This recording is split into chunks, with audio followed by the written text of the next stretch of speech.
Hello সবাই। আজকের গল্পটা সত্যিই ভয়ঙ্কর। এই গল্পটি ঘিরে আছে এক অদ্ভুত প্রতিচ্ছায়ের রহস্য। যদি আপনি ভয় পেতে ভালোবাসেন, ভিডিওটি শেষ পর্যন্ত দেখুন এবং হ্যাঁ, সাবস্ক্রাইব করতে ভুলবেন না। রাহুল একজন শহরের ফটোগ্রাফার। সে পুরনো শহরের গলিপথ, খোলা ছাদ আর ভাঙাচোরা বাড়ির ছবি তোলার শখ রাখে। একদিন সে ঠিক করল শহরের সবচেয়ে পরিচিত কিন্তু রহস্যময় পুরনো গলিটা নিয়ে কাজ করবে। প্রথম দিনের ছবি তোলার সময় সে লক্ষ্য করল কিছু অদ্ভুত। প্রতিটি ছবিতে তার নিজের ছায়া একটু ভিন্নভাবে দেখা যাচ্ছিল। কখনো ছায়া একটু বড়, কখনো একটু টানা। রাহুল ভাবল, হয়তো আলো বা লেন্সের কারুসাজি। পরের দিন আবার সেই গলিতে গেলে সে আরও অদ্ভুত ঘটনা লক্ষ্য করল।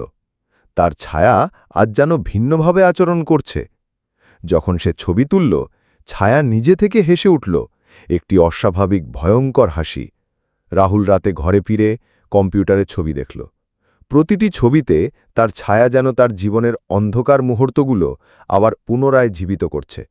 এক ছবিতে সে নিজেকে একলা রাস্তায় দাঁড়িয়ে ভয় পেতে দেখল, ঠিক যেভাবে গত বছর এক দুর্ঘটনার সময় সে নিজেকে অবাকভাবে হারিয়েছিল। তৃতীয় দিনে ছায়া আরও সক্রিয় হয়ে উঠল। রাহুল লক্ষ্য করল, ছায়া এখন শুধুই ছবি নয়, তার বাস্তব জীবনের দিকে আক্রমণ শুরু করছে। রাস্তায় হাঁটতে হাঁটতে সে দেখতে পেল তার ছায়া তার থেকে আলাদাভাবে চলছে। রাহুল চিৎকার করে ঘরে দৌড়াল, কিন্তু ঘরের দরজা খুলে দেখল ছায়া তার পিছনে এসে দাঁড়িয়েছে। রাহুল বুঝতে পারল, প্রতিটি ছবি তার জীবনের ভুল আর ভয়গুলোকে সংগ্রহ করছে। যদি সে থামতে না পারে, ছায়া তার পুরো অস্তিত্ব খেয়ে নেবে।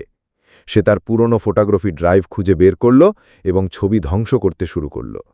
কিন্তু প্রতিটি ছবির ধ্বংসের সাথে সাথে ছায়া আরও শক্তিশালী হয়ে উঠছিল। এক শেষ প্রচেষ্টায় রাহুল শহরের পুরনো একটি রেল ব্রিজে গেল। সে সেখানে সব ছবি একসাথে জ্বালিয়ে দিল। আগুনের শিখায় ছায়ার চিৎকার শোনা গেল এবং এক মুহূর্তের জন্য সব শান্ত হল। রাহুল বুঝল, তার জীবনের প্রতিটি ভয় আর ভুলকে তার ছায়া প্রতিফলিত করেছে। সে জীবনে প্রথমবার সত্যিকারের ভয় পেয়েছিল, কিন্তু এখন সে জানে প্রতিটি ভুল তাকে শক্তিশালী করেছে। পরের দিন রাহুল নতুন ছবি তোলার জন্য বেরোল, কিন্তু এবার সে সবকিছু সাবধানে দেখছিল। কখনো কখনো সে মনে করত ছায়া আবার কোথাও লুকিয়ে আছে, কিন্তু সে ভয় পায়নি। সে জানত, কখনো কখনো ভয়ই আমাদের জীবনের সেরা শিক্ষক। এই ছিল প্রতিচ্ছায়ার চক্রের গল্প। আশা করি আপনাদের ভালো লেগেছে। যদি গল্পটি ভয়ঙ্কর লেগে থাকে, লাইক দিন এবং সাবস্ক্রাইব করতে ভুলবেন না। আর হ্যাঁ, বন্ধুরাও সাথে নিয়ে আসুন, তাদেরও শোনান এই ভয়ঙ্কর গল্প। পরের ভিডিওতে দেখা হবে নতুন গল্পের সঙ্গে।